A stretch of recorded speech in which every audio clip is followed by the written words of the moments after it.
Imagine living each day with peace of mind, free from the endless noise of doubts, worries, and what-ifs. Imagine being able to face challenges with clarity, calm, and focus, instead of being trapped inside your own head, replaying the same thoughts again and again. But tell me honestly, how many times have you lost hours, even days, stuck in overthinking, paralyzed by fear, indecision, and scenarios that never even happened? The truth is simple. Your mind can be your greatest ally or your worst enemy. If you let it run wild, it will control you, weaken you, and keep you from living fully. But if you learn to take charge of it, to discipline it, to see things as they really are, you will find strength, freedom, and calm like never before. Today, you are going to discover the 15 Stoic lessons that will stop overthinking forever. These are not just empty words or motivational tricks. They are timeless principles used by some of the greatest minds in history, men who carried the weight of empires, wars, and destiny, yet kept their peace. If they could master their minds in the face of chaos, then you can certainly master yours. So get ready, because after this video, your thoughts will no longer control you. You will control them. Before we begin, I want you to make a promise to yourself. Write in the comments, "My mind is calm." You are not just typing words, you are sending a message to yourself, programming your mind for clarity. The more you repeat it, the more it will become a reality. So write it down now, and let's get started. Number 1. Control what's yours. Drop the rest. Look around you. How much of your stress, your worry, your overthinking comes from things you cannot control? How many hours have you wasted replaying the past, trying to change what is already written, or imagining the future as if worrying about it could bend it to your will? Stop. That battle is not yours to fight. The Stoics taught one powerful truth. There are things that belong to you, and there are things that do not. What belongs to you are your choices, your actions, your effort, your response. What does not belong to you are the opinions of others, the twists of fate, the weather, the economy, the judgments of strangers, the outcomes you cannot fully shape. The sooner you accept this, the freer you will be. Marcus Aurelius, Emperor of Rome, carried the burden of ruling an empire, yet he reminded himself each morning, "You have power over your mind, not outside events. Realize this, and you will find strength." Even the ruler of the known world could not command the storms, the wars, or the betrayals, but he could command himself, and that was enough. Now think about yourself. How many times have you felt paralyzed because you tried to control something outside your reach? Maybe you wanted someone to like you, but they didn't. Maybe you worked hard on a project, but the outcome didn't match your expectations. Maybe you tried to control what people said or thought about you, but they kept talking anyway. Each time you gave away your peace of mind to something you could never hold. Ask yourself, does this belong to me? If the answer is no, then let it go. You don't have to fight every storm. You don't have to carry every burden. Most of the weight you feel on your shoulders is not yours. It's borrowed from things you can never command. Why live as a slave to illusions? Overthinking is born from this mistake. You replay conversations in your head, trying to rewrite them. You imagine scenarios that may never happen, trying to solve problems that don't even exist. You torture yourself with what-ifs, but in reality, only one thing matters: what you can do here and now. Not yesterday, not tomorrow, not in the minds of others. Only here, only now. So what should you do? Start small. Each time you feel anxiety rising, pause and separate. Say to yourself, This belongs to me. This does not. Your effort, yours. Your attitude, yours. Your choices, yours. The weather, not yours. The past, not yours. The opinions of others, not yours. This clarity is freedom. This is how you stop wasting energy on shadows and start building strength on what is real. Epictetus, once a slave and later a great Stoic teacher, said, "Happiness and freedom begin with a clear understanding of one principle. Some things are within our control and some things are not." He had no control over chains or masters, yet he found freedom in mastering himself. If he could do it with nothing, why can't you with everything you have now? The next time you catch yourself lost in thought, worrying about something far beyond your reach, remind yourself, "Not mine." Then turn back to what is yours. Use your energy there. Invest your focus there. That is where your strength grows, where your peace lives, where your mind becomes calm. Remember this: when you chase what isn't yours, you lose yourself. When you master what is yours, you win every time. Control what's yours. Drop the rest. Because freedom does not come from controlling the world. Freedom comes from controlling yourself. Number 2, remember, life is short. Look at your life. How many days have already passed? How many mornings have you opened your eyes, yet treated the gift of another day as if it were guaranteed, as if it would last forever? The truth is brutal, but freeing. Your time is running out. Every second that slips away is gone forever, never to return. You can waste it, or you can use it. You can let it drift, or you can make it count. But you cannot keep it. The Stoics never allowed themselves to forget this truth. Seneca wrote, "It is not that we have a short time to live, but that we waste a lot of it."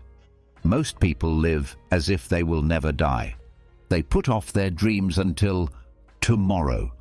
They delay the important conversations. They wait for the perfect moment to act, not realizing that the perfect moment never comes. And then one day, the chance is gone. Think about your own life. How many times have you said, "I'll start tomorrow"? Tomorrow to work on yourself. Tomorrow to begin that project. Tomorrow to fix a broken relationship. Tomorrow to live the life you say you want. But tomorrow is not promised. Only today belongs to you. Only this breath, this heartbeat, this moment. Marcus Aurelius, Emperor of Rome, wrote in his journal, "You could leave life right now. Let that determine what you do, say, and think." Imagine if you lived every day with that awareness. Would you waste hours scrolling mindlessly? Would you argue over petty things? Would you hold on to anger, resentment, or fear? Or would you rise with urgency, knowing that this might be your last sunrise, your last chance to live with meaning? Life is short, but it is not too short if you use it well. One day lived with purpose is worth more than years lived in distraction. One moment of clarity is stronger than a lifetime of hesitation. The Stoics did not fear death. They saw it as a reminder to live fully, to focus on what matters, to cut away the noise. Death is not the enemy. Wasting your life is.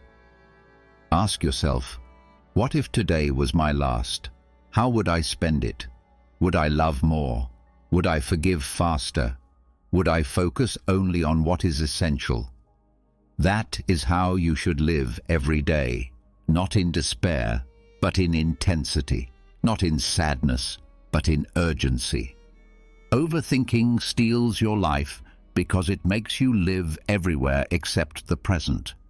You replay the past, which you cannot change. You imagine the future, which you cannot control.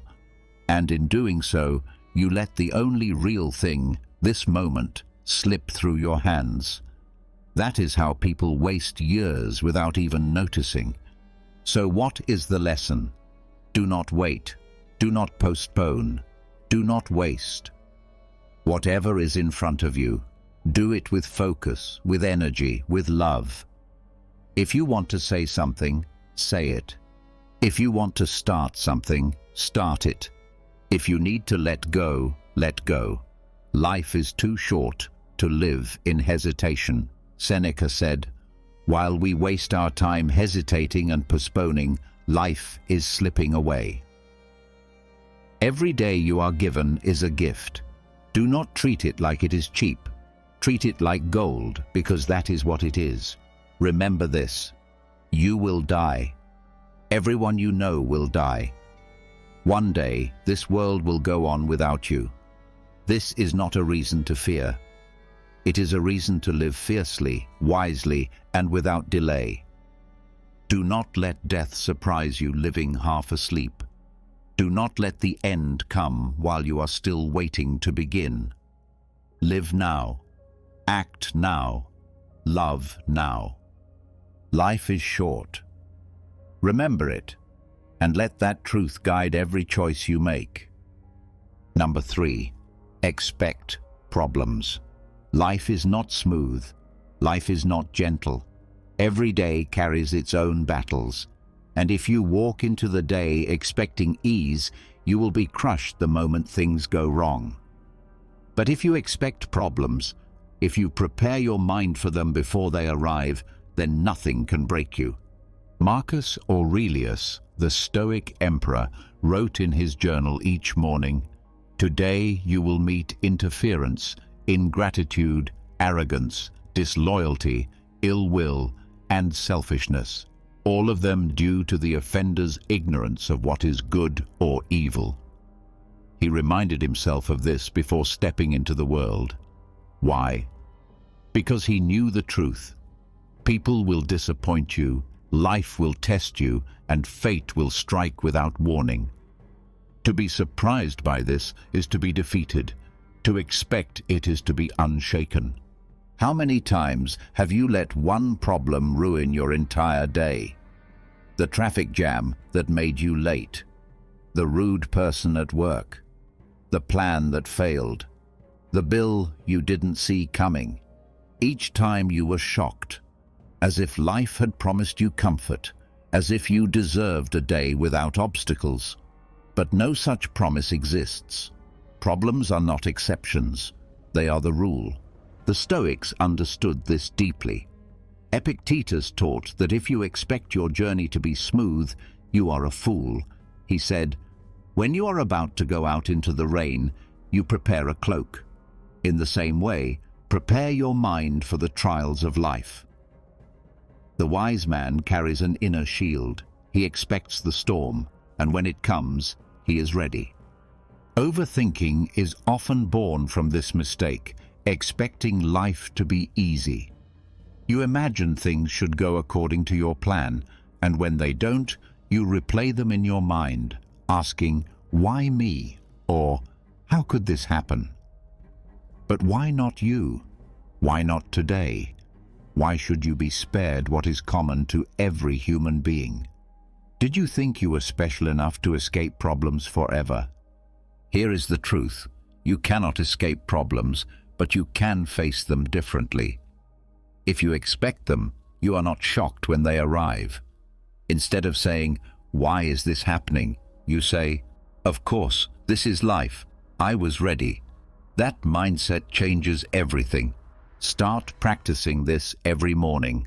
When you wake up, tell yourself, "Today will not be perfect. People will be rude. Things will break, plans will fail, but none of this can touch my mind unless I let it." Make it your ritual, your armor. When the problem comes, do not waste time complaining. Complaints are useless. They solve nothing. Do not waste time asking why.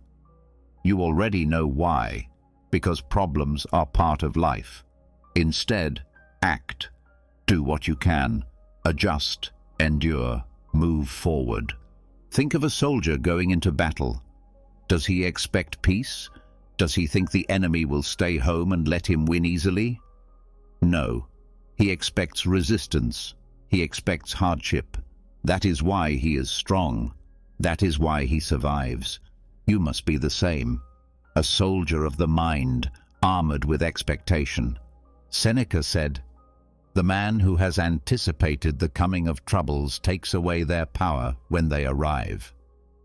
This is the secret. Problems hurt less when they don't surprise you. Pain becomes bearable when you already knew it was coming. So from now on, stop expecting comfort. Stop expecting life to be soft. Expect problems, and when they come, meet them with calm.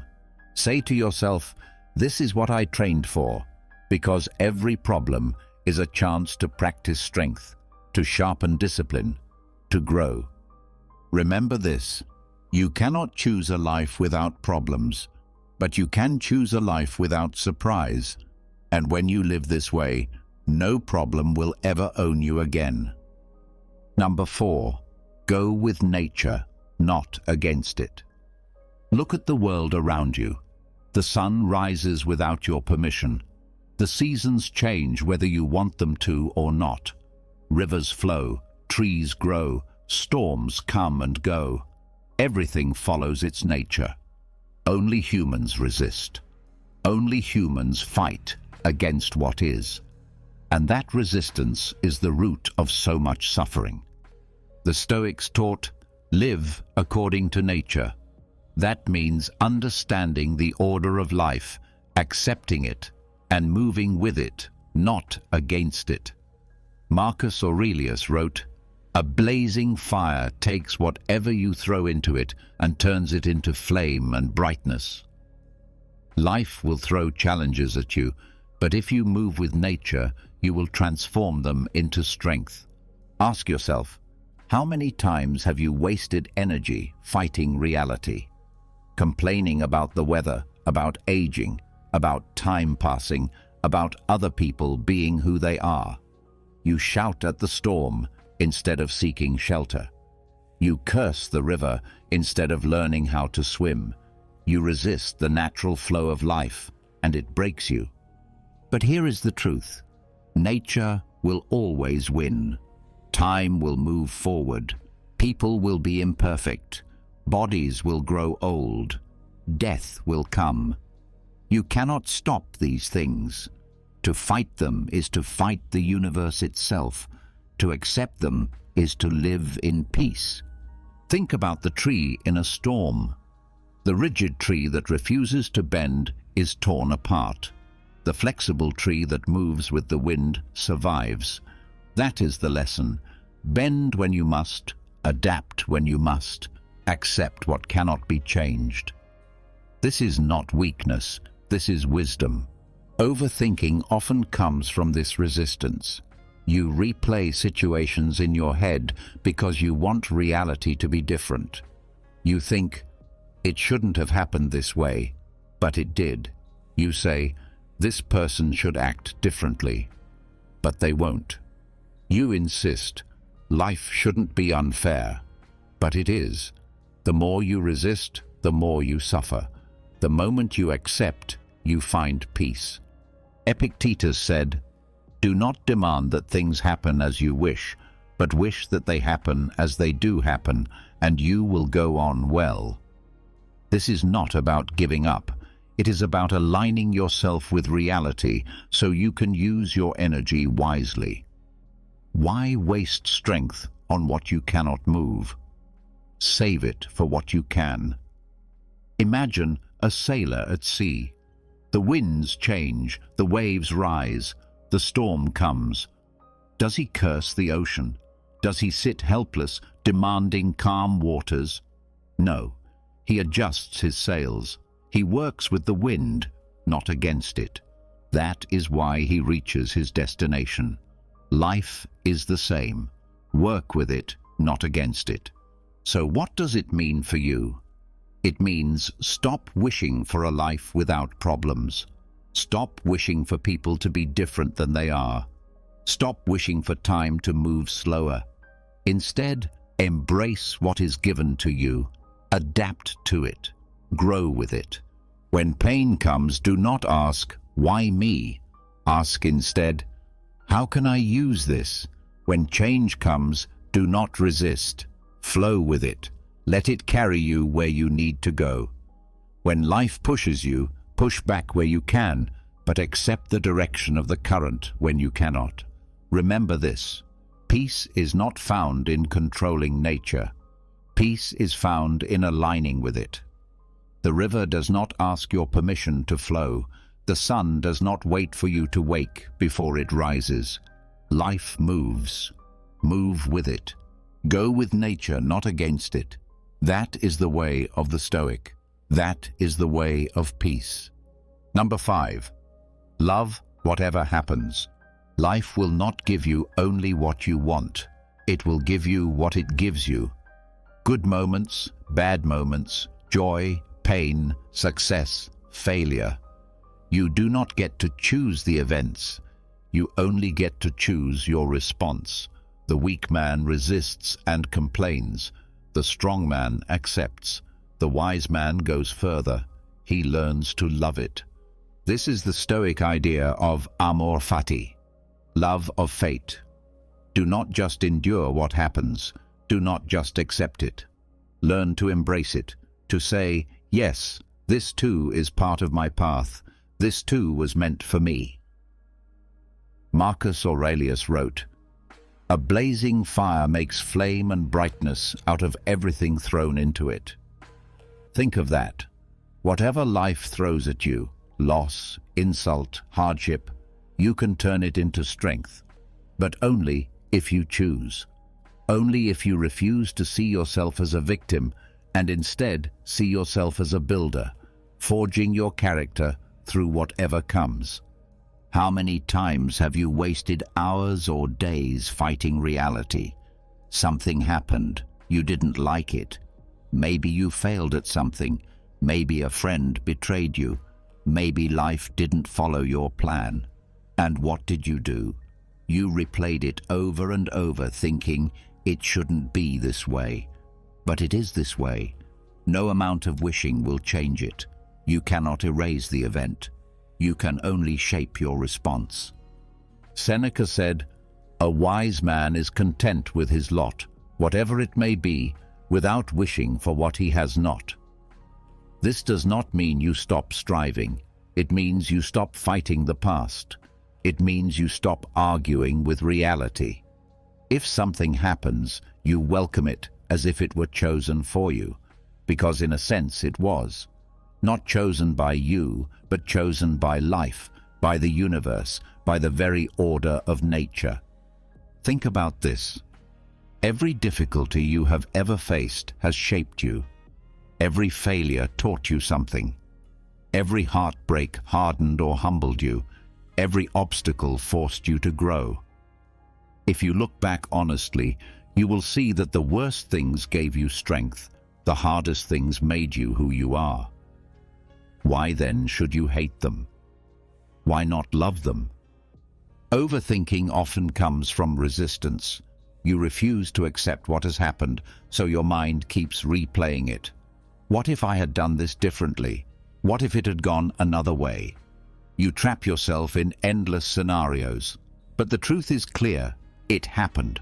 The only path forward is to love it, to say, "This is my story. This is part of me." Imagine a sculptor. He does not choose a perfect block of marble. He takes the block he is given, cracks, flaws and all, and through his work, he shapes it into something beautiful. Life gives you the block. You are the sculptor. Love the block with all its imperfections and make something from it. So, how do you practice this? When something unwanted happens, do not react with anger. Pause. Breathe. Then say to yourself, "Good. This too is fuel for me. This too will shape me." Repeat it until it becomes natural. Train your mind to see every event as a gift. every twist of fate as material for growth. The Stoic does not just survive fate, he befriends it. He learns to say not only "I accept," but "I love." That is true freedom, when nothing that happens can break you, because you have already welcomed it. Remember this: life will not give you everything you want, but it will give you everything you need to become who you must be. Stop fighting. Stop resisting. Start loving. Love whatever happens. Amor fati. That is the path of strength. Number 6. Know what's up to you. Most of your suffering comes from confusing what belongs to you with what does not. You spend hours, days, even years trying to control things that were never yours to control. And in the process, you ignore the only thing that was always yours: your own mind, your own choices, your own actions. The Stoic teacher Epictetus said it clearly: some things are in our control and others not. That is the foundation of freedom. If you understand this, you will stop wasting your life. If you forget it, you will live in chains. Ask yourself honestly, how much of your energy goes to things outside your control? You stress over the past, but the past is gone. It is not up to you. You worry about the future, but the future has not arrived. It is not up to you. You worry about what others think, what others say, what others do, but their minds, their tongues, their actions are not yours. They are not up to you. So what is up to you? Your judgment, your decisions, your discipline, your effort, your response to events. That is your domain. That is your kingdom. You are powerless over everything else, but you are powerful here. Marcus Aurelius reminded himself every day, you have power over your mind, not outside events. Realize this, and you will find strength. This is not a comforting phrase. It is a command. When something goes wrong, ask yourself, was this in my control? If yes, then act. If no, then let it go. It is as simple and as hard as that. Think about how much overthinking comes from forgetting this rule. You replay conversations, wishing you could change the other person's reaction. But their reaction is not up to you. You worry endlessly about outcomes, but the outcome is not fully up to you. You hold yourself hostage to the judgments of others, but their minds are not yours to govern. No wonder you feel powerless. You are fighting battles you cannot win. Shift your focus. Stop pouring energy into what you cannot change. Invest everything into what you can. If you fail, let it not be because of distraction, but because you gave your best. If you succeed, let it not inflate your ego, but remind you that you stayed true to what was yours. Epictetus taught his students with a simple image. Imagine life as a game of dice. The dice roll is not up to you, that is fate. But how you play the pieces after the roll, that is up to you. Some people waste their lives cursing the roll, wishing for a different throw. The wise man picks up the dice, accepts them, and plays them with skill. Ask yourself right now, what am I carrying that isn't mine? Whose opinion am I holding on to? What fear of the future am I letting control me? What regret from the past am I still chained to? Drop it. Say to yourself, not up to me. And turn back to what is. Overthinking will vanish the moment you master this, because you will no longer chase shadows. You will no longer try to live in other people's heads. You will no longer waste years fighting what cannot be moved. Instead, you will stand firm in the one place you always had power, yourself. Remember this. Freedom is not getting everything you want. Freedom is knowing what is yours and letting go of the rest. The one who knows what's up to him can never be enslaved. The one who doesn't will always be a prisoner.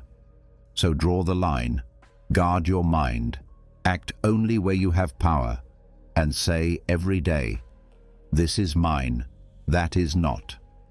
Know what's up to you. That is the start of real strength. Number 7. See thoughts for what they are. Your mind never stops talking. From the moment you wake up until you close your eyes at night, thoughts flood in.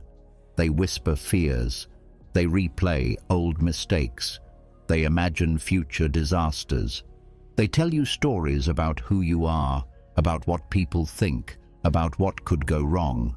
And most of the time, you believe them. You let them control you. But here is the truth. Your thoughts are not facts. They are not commands. They are only impressions, passing clouds in the sky of your mind. Marcus Aurelius wrote, "You have power over your mind, over your thoughts. Strip them bare, see them for what they are." A thought is nothing more than a suggestion, not reality. Yet, how often do you treat your thoughts as the ultimate truth? One negative thought and you say, "That's who I am." One fearful thought and you freeze. One doubtful thought and you give up. But why? Why give your thoughts more power than they deserve? Overthinking is born when you forget this simple truth. You grab onto a thought and spin it endlessly, as if circling it long enough will make it real. What if I fail, you think? Then you replay it, magnify it, believe it, until you are paralyzed. But all that happened was a thought appeared. That's all. It was not destiny. It was not prophecy. It was only a passing signal in your brain. Epictetus said, "Men are disturbed not by things, but by the views which they take of them." Think about this. It is not the event itself that tortures you. It is the thought you attach to it. Two people can face the same situation. One suffers terribly, the other stays calm. What is the difference? Not the event, but the judgment. One person saw disaster, the other saw challenge. The event was the same, but the thought was different. You must learn to separate yourself from your thoughts. Do not say, "I am afraid." Say instead, "I am having a thought of fear." Do not say, "I am worthless." Say, "A thought of worthlessness appeared." The difference is huge. One makes you the prisoner of your mind. The other makes you the observer, the master, the one in control. Imagine sitting by a river. Thoughts are leaves floating on the water. Some are bright, some are dark, some move fast, some slow. Your job is not to chase every leaf or pull it out of the water. Your job is only to notice. There goes a leaf. That is how you must see your thoughts. Notice them, but do not cling to them. Let them pass. Marcus Aurelius practiced this daily. Whenever a disturbing thought appeared, he would strip it down to its simplest form. For example, if he feared death, he would say, "Death is just the dispersal of atoms." By reducing the thought to its basic truth, he removed its sting. You can do the same. Ask yourself, what is this thought really? Is it a fact or just an opinion? Is it reality or just fear? Is it useful or should I let it go? The mistake most people make is believing every thought. But not all thoughts deserve belief. Some are lies, some are illusions, some are just noise. If you can see them for what they are, fleeting, fragile, empty, then they will lose their power. So the next time a storm of thoughts hits you, do not panic. Step back, watch, label them. Here is a thought of fear. Here is a thought of anger. Here is a thought of doubt. And then remind yourself, these are only thoughts. I decide what to do with them. Remember this, you are not your thoughts. You are the one who sees them. And once you learn to see them clearly, they can no longer rule you. See thoughts for what they are. That is freedom. Number 8. Write it down. Your mind is not a storage box. It is not built to carry every worry, every memory, every plan, every fear all at once. Yet this is what most people try to do. They keep everything trapped in their heads, and then they wonder why they feel heavy, restless, and overwhelmed. If you want clarity, if you want peace, stop carrying it all inside. Write it down. The Stoics practiced this daily. Marcus Aurelius, the Emperor of Rome, wrote to himself every morning and every night. His book, Meditations, was not meant for the world. It was his private journal. In it, he poured out his worries, his doubts, his reminders, his lessons. Why? Because he knew that the act of writing clears the fog of the mind. Thoughts that are chaotic in your head become simple when written on paper. Problems that seem endless shrink the moment you give them shape in words. How many times have you overthought because you refuse to let thoughts leave your mind? You circle the same worry again and again, like a prisoner pacing in a small cell. But the moment you write it down, the prison door opens. You can see the worry for what it is. You can separate from it. It no longer controls you. Seneca advised, we should every night call ourselves to account. What infirmity have I mastered today? What passions opposed? What temptation resisted? What virtue acquired? He told his students to write, to reflect, to face themselves in ink. Why? Because the page is honest. On the page, excuses vanish. On the page, truth appears. Overthinking is noise. Writing brings silence. When you take a pen and force your thoughts into words, you force them to slow down. You turn vague feelings into clear sentences. You give form to the formless, and in that process, you take back control. Do not make this complicated. You don't need a fancy journal. You don't need perfect words. You don't need to write for anyone else. This is not for show. This is for you. Just write down what weighs on your mind. Write your fears. Write your goals. Write the questions you cannot answer. Empty your head onto the page. Here is a practice. In the morning, write what you expect to face. Prepare your mind for the day. Today, I will likely meet frustration. Today, someone may insult me. Today, plans may fail. But none of this can stop me from being just, disciplined, and calm. This was Marcus Aurelius's method, arming his mind before battle. At night, write again. Reflect. Ask yourself, where did I act with discipline today?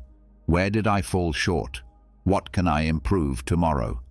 This was Seneca's method, calling himself to account before sleep. Both morning and night, they used the page as their tool for clarity. Think of it this way. Your thoughts are like wild horses. Left unchecked, they run everywhere, dragging you with them. Writing is the reins. Writing takes control. It directs the wild energy into order and purpose. The next time you find yourself stuck in a loop of overthinking, stop. Grab a pen. Write down exactly what is running through your mind. Don't judge it, don't edit it, don't hide it. Just write. Once it is on the page, look at it with fresh eyes. You will often see that what felt overwhelming was nothing but smoke. Remember this, you are not your thoughts, but if you keep them locked inside, they will rule you. If you put them on paper, you rule them. The Stoics did not write to impress. They wrote to live with clarity. You should too. Write it down. That is how you free your mind. Number 9. Ask what now, instead of why me. Life will test you. This is not a maybe, it is a guarantee. Problems will come, losses will come, pain will come. And when they do, the first question that rises in most people's minds is, why me? Why did this happen to me? Why is life so unfair? Why do I always suffer? But this question is poison. It makes you weak. It keeps you trapped in self-pity, paralyzed and blind. The Stoic never asks, why me? The Stoic asks, what now? Marcus Aurelius said, do not waste time arguing about what a good man should be. Be one. In the same way, do not waste time arguing with life about whether your pain is fair. It happened. It is here. The only question that matters is, what will you do with it? Think of this. When you ask, why me? You hand your power to fate. You sit back as a victim, blaming luck, blaming others, blaming the universe. Nothing changes. You suffer twice, once from the event and again from your own mind. But when you ask, what now? You reclaim your power. You stand up, you act, you take the pain and turn it into movement. Epictetus was once a slave. He could have spent his life asking, why me? Why was I born into chains? But he didn't. He asked instead, what now? How can I use my mind, my choices, my discipline? And with that question, he rose from slavery to wisdom, teaching emperors how to live. How many times have you been stuck in overthinking because you kept asking, why me? A plan failed, and instead of moving forward, you obsessed over why it didn't work. Someone betrayed you, and instead of letting go, you tortured yourself with questions you will never answer. Life handed you pain, and instead of acting, you drowned in pity. But pity builds nothing. Action builds everything. So train yourself. The next time hardship strikes, stop the spiral. Do not ask, why me? Ask, what now? Lost your job? What now? What skill can you sharpen? What path can you open? A friend walked away. What now? What lesson can you learn? What strength can you build? Plans collapsed. What now? How will you adjust? How will you stand again? The Stoic knows that pain is not the end. It is the beginning of a test, and the only way to pass the test is action. Seneca wrote, a gem cannot be polished without friction, nor a man perfected without trials. Every trial shapes you. Every friction sharpens you. If you only ask, why me? You miss the gift inside the pain. If you ask, what now? You unlock it. Think about the soldier on the battlefield. An arrow strikes his shield. Does he cry out, why me? Why not someone else? No. He raises the shield higher. He moves forward. He acts. That is why he survives. You must be the same. This does not mean ignoring pain. It means not being ruled by it. You can feel the sting, but you do not freeze. You can feel the weight, but you do not collapse. You keep your focus on the only question that gives life. What now? Remember this. Why me makes you weak. What now makes you strong. One keeps you chained to the past. The other pulls you into the present, where action lives, where strength is born. So when the next blow comes, and it will, stand tall. Do not waste a single breath asking, why me? Say instead, what now? And then move. Number 10. Slow down and use reason. Most people live like a fire out of control, reacting, rushing, exploding at every spark. Someone insults them and they lash out. Something unexpected happens and they panic. A thought of fear appears and they drown in it. They never pause. They never think. They let emotions drive their lives like a wild horse dragging its rider through the dirt. But the Stoic way is different. The Stoic slows down. The Stoic uses reason. Marcus Aurelius said, "If you are distressed by anything external, the pain is not due to the thing itself, but to your judgment about it. And this you have the power to revoke at any moment." Do you see? The event itself does not destroy you. Your reaction does. Your judgment does. And judgment can be changed if you slow down long enough to see clearly. Overthinking is the child of rushing. You react too quickly to every thought, every feeling. A fear enters your mind and you treat it like truth. A worry appears and you feed it with attention. But if you slowed down, if you stepped back, you would see it differently. You would say, "Wait, is this true? Is this useful? Or is this just noise?"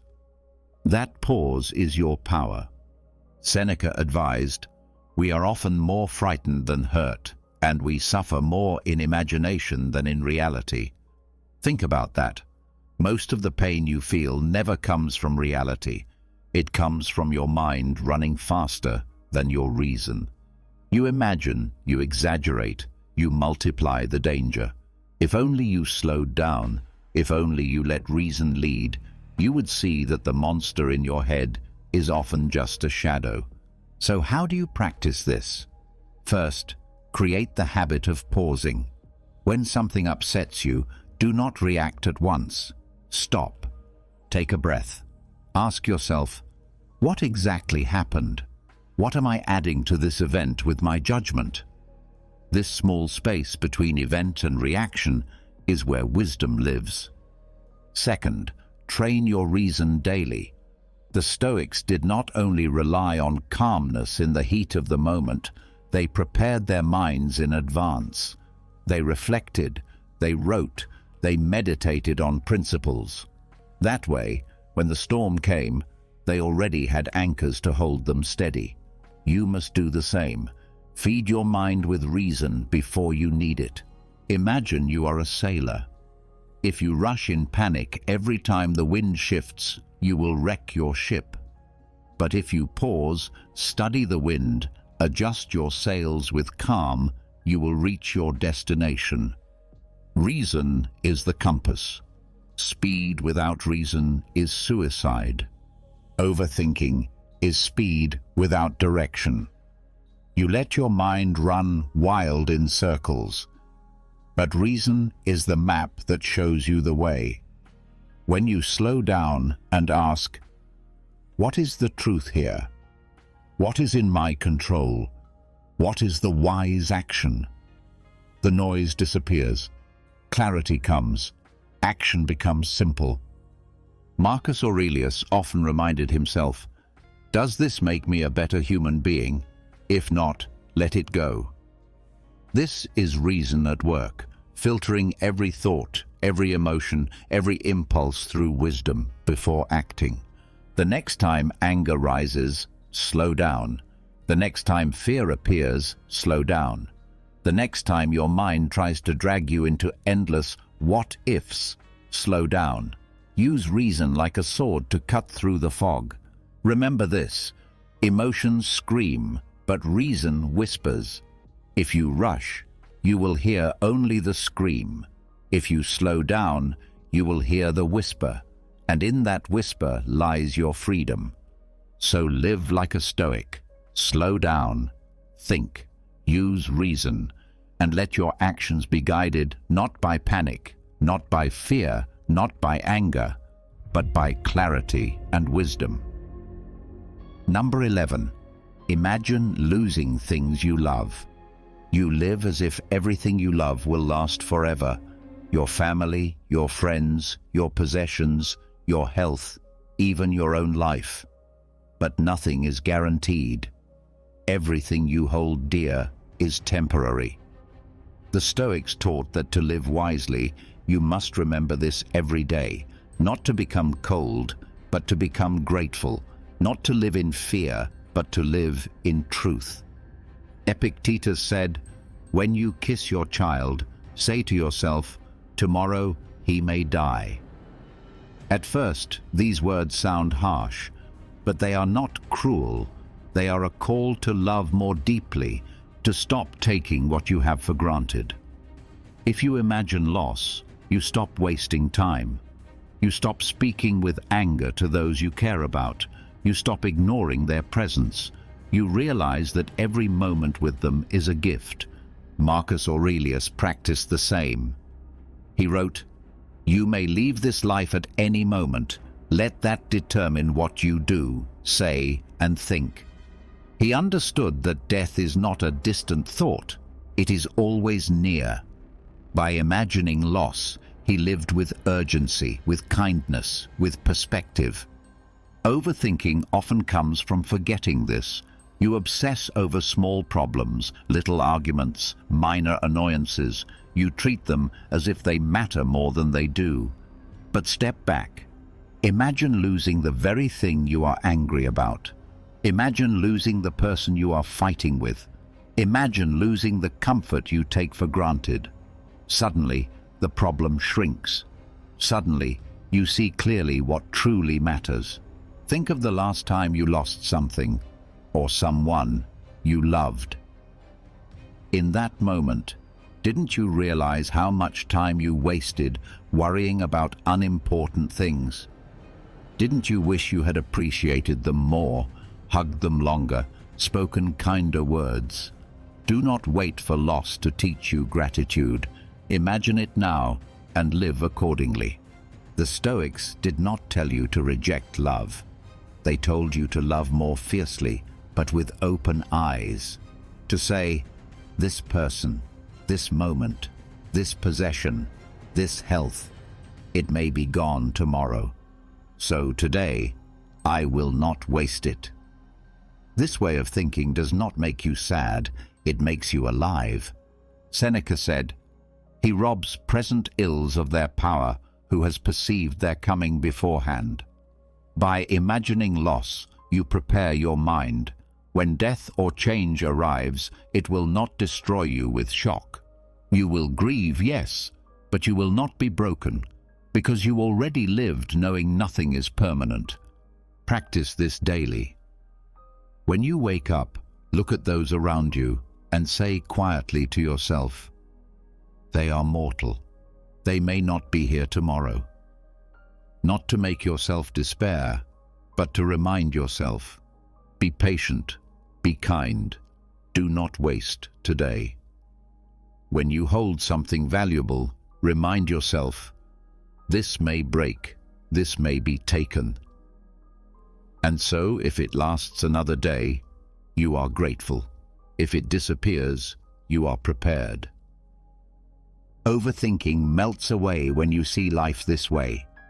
You will no longer drown in petty worries when you know how fragile life is. You will no longer waste time asking, "Why me?" when you know loss comes to everyone.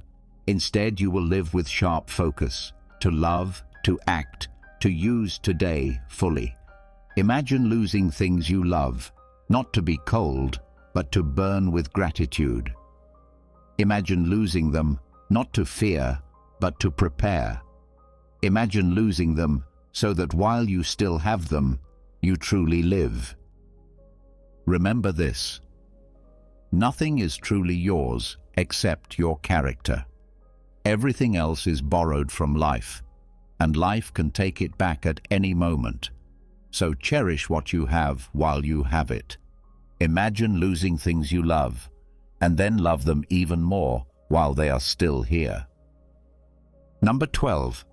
Stop chasing approval. Look at how much of your life has been shaped by the desire to please others. You dress a certain way to be accepted. You hold back your words to avoid judgment. You chase achievements, not always because you want them, but because you want applause. And in the end, no matter how hard you try, it is never enough. Some people will still criticize you. Some will still misunderstand you. Some will still dislike you. Chasing approval is a race you cannot win.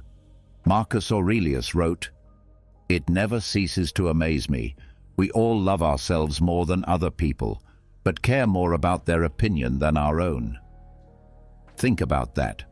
You are with yourself every moment of your life. You know your struggles, your values, your intentions. Yet you hand your peace of mind to strangers who barely know you. You let their passing judgments control your happiness. Why? Overthinking is often rooted in this trap. You replay conversations, not because they matter, but because you wonder, did they like me? Did I sound stupid? What do they think of me? You waste hours living in the minds of others when you should be living in your own.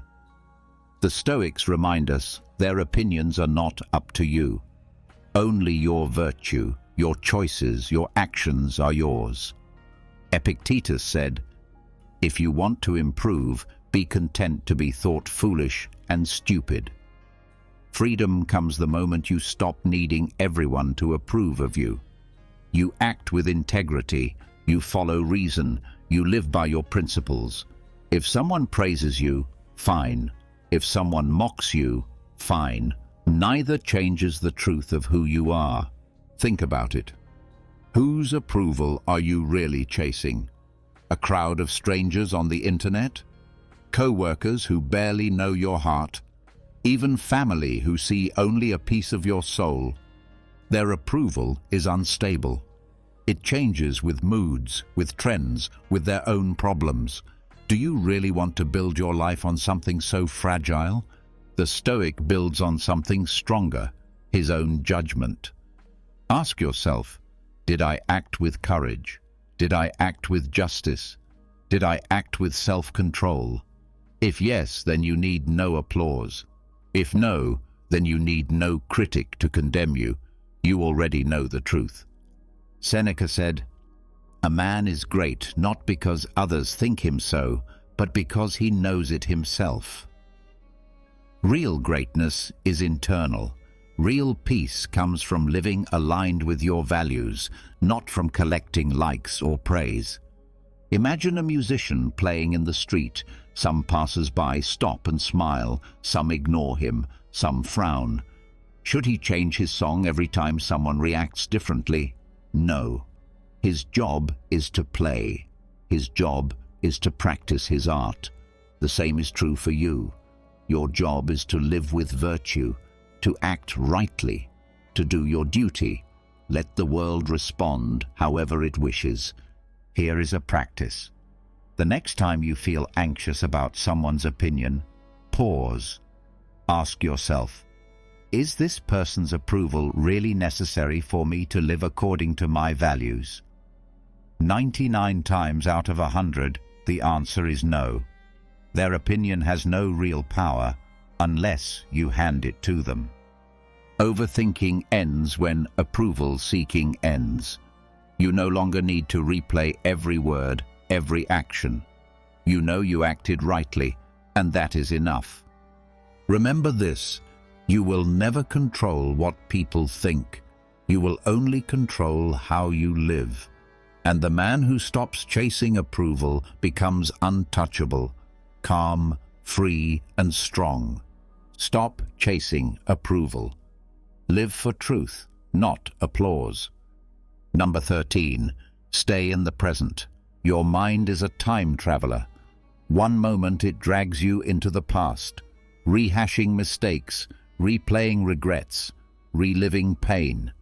The next moment, it pulls you into the future, imagining fears, building what-ifs, creating problems that do not yet exist.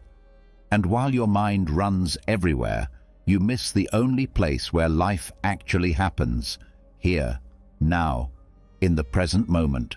Marcus Aurelius reminded himself, "Do not let the future disturb you.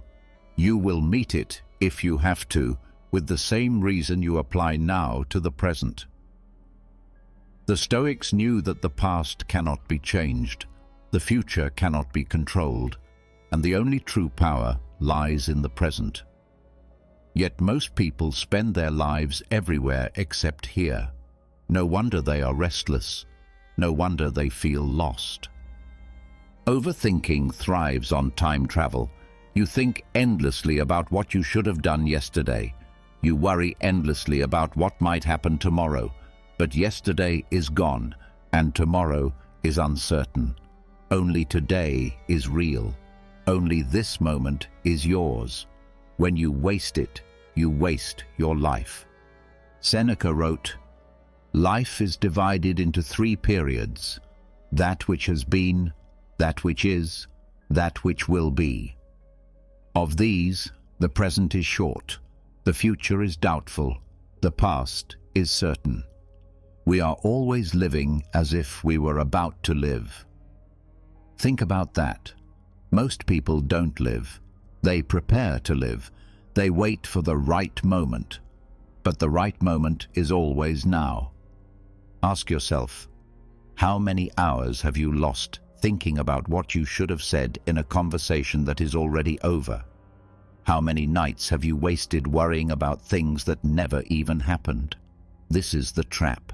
This is why you feel heavy, anxious, and drained. You are carrying time that isn't yours. The Stoics teach you to drop it, to return to now, to give your full attention to what is in front of you. If you are working, work. If you are eating, eat. If you are with a friend, be with them fully.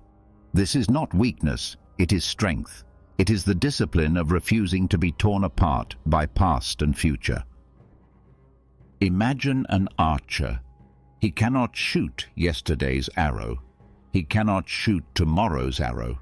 He can only focus on the arrow in his hand, the target in front of him, the breath he takes right now. That is life. You cannot live yesterday or tomorrow. You can only live this moment.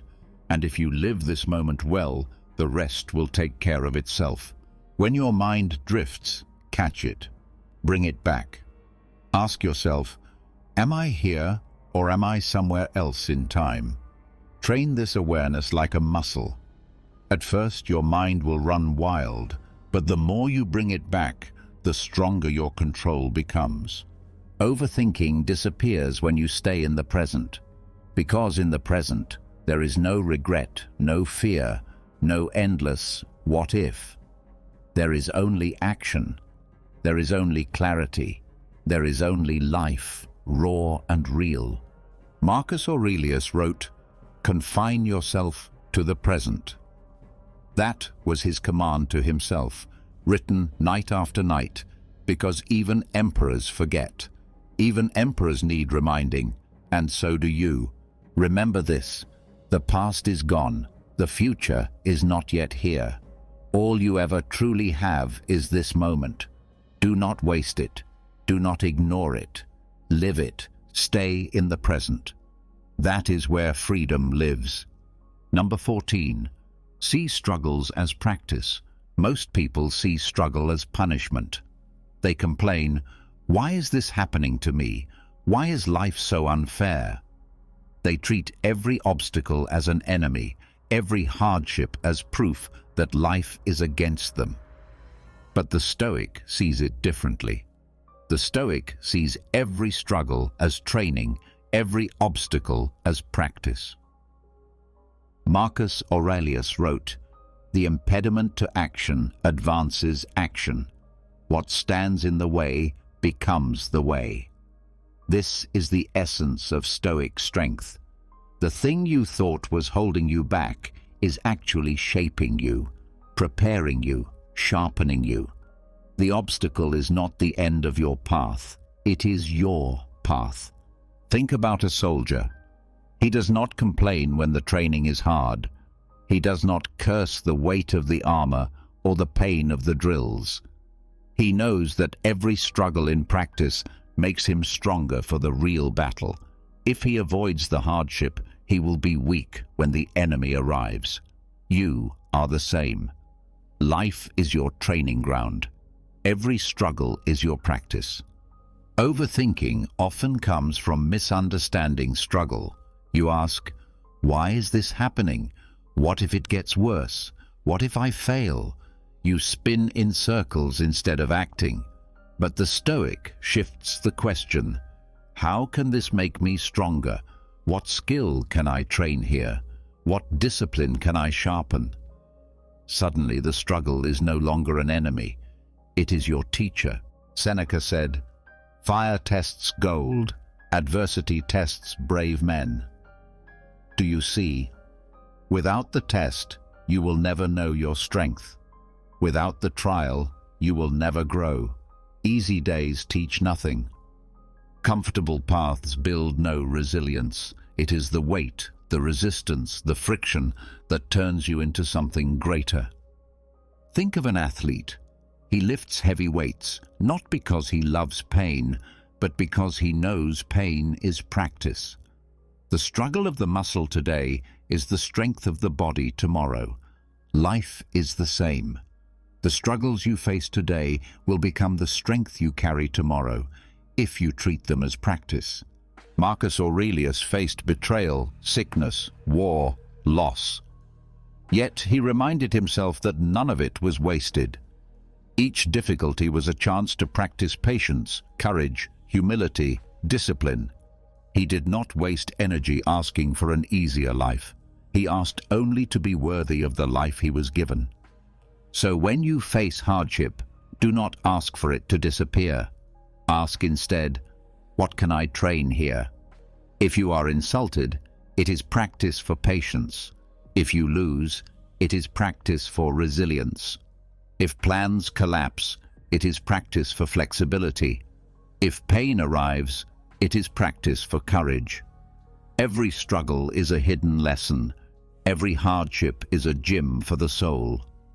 Overthinking fades when you see life this way, because instead of drowning in "why me," you focus on "what can I learn?" Instead of fearing the obstacle, you embrace it as your teacher.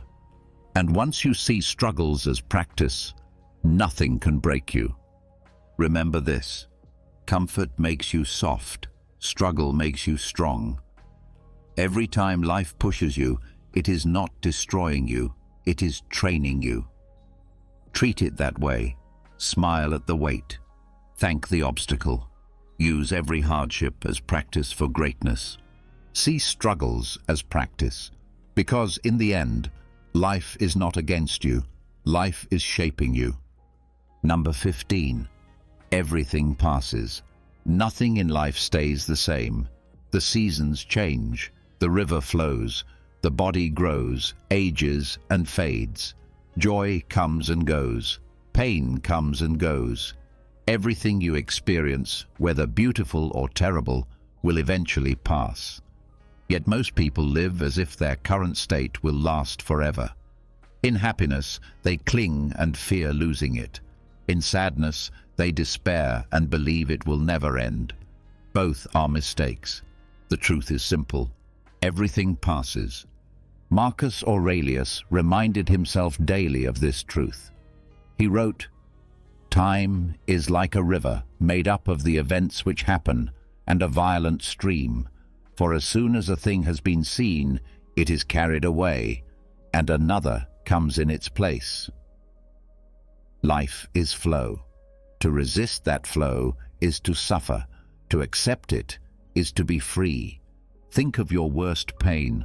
At the time, it felt endless. You thought you could not survive it. But look, you are still here. The pain passed. Now think of your happiest moment. It felt eternal, like it would last forever. But that too faded. Everything passes, both the bitter and the sweet. This is not reason for despair, but for balance. Do not be destroyed by pain. Do not be enslaved by pleasure.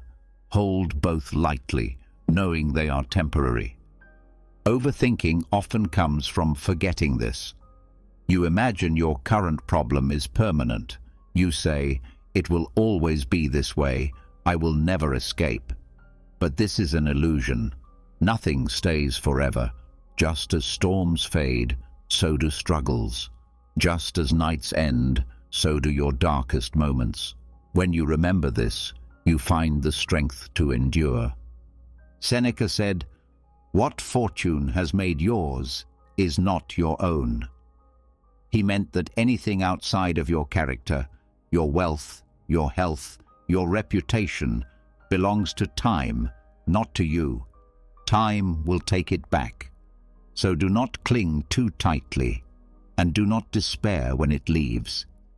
Imagine holding water in your hand. If you squeeze tightly, trying to keep it forever, it slips through your fingers. If you hold it gently, you enjoy it while it's there, and you are ready to let it go when it flows away. That is how you must live, with open hands, not clenched fists. Marcus Aurelius buried children, lost friends, faced betrayals, endured wars. Yet he stood calm, because he knew nothing was permanent. Grief came, but it passed. Pain came, but it passed. Every time life struck, he reminded himself, this too is only for now. And because of that, he was unbroken. So when joy comes, embrace it fully, but do not cling. When pain comes, endure it bravely, but do not despair. Say to yourself in both cases, this will pass, because it always does. Overthinking shrinks when you hold this truth. Why worry endlessly about the future when the future will not stay? Why relive the past when the past is already gone?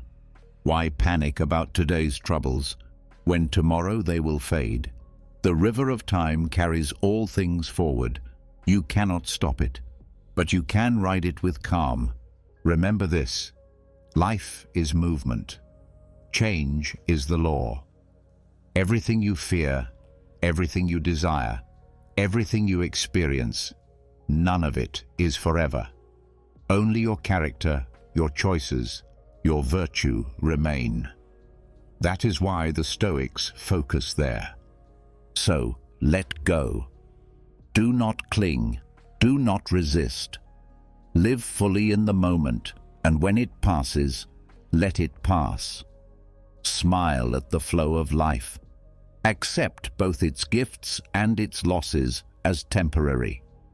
Everything passes, and when you understand this, nothing can crush you and nothing can own you. You've just discovered 15 Stoic lessons to stop overthinking forever. Each one is a weapon against the chaos of your mind. Control what's yours and drop the rest. Remember, life is short. Expect problems. Go with nature, not against it. Love whatever happens. Know what's up to you. See thoughts for what they are. Write it down. Ask, what now? Instead of, why me? Slow down and use reason. Imagine losing things you love. Stop chasing approval. Stay in the present. See struggles as practice. And finally, remember, everything passes. Taken together, these are not just ideas. They are a way of life, a daily practice, a shield against fear, worry, and endless thought loops. You cannot stop thoughts from coming, but you can choose how to meet them. And if you live by these principles, your mind will no longer control you. You will control it. Now I want to hear from you.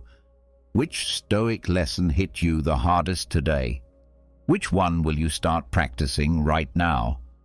Write it in the comments. Don't just listen. Commit. Declare it. Put it into words.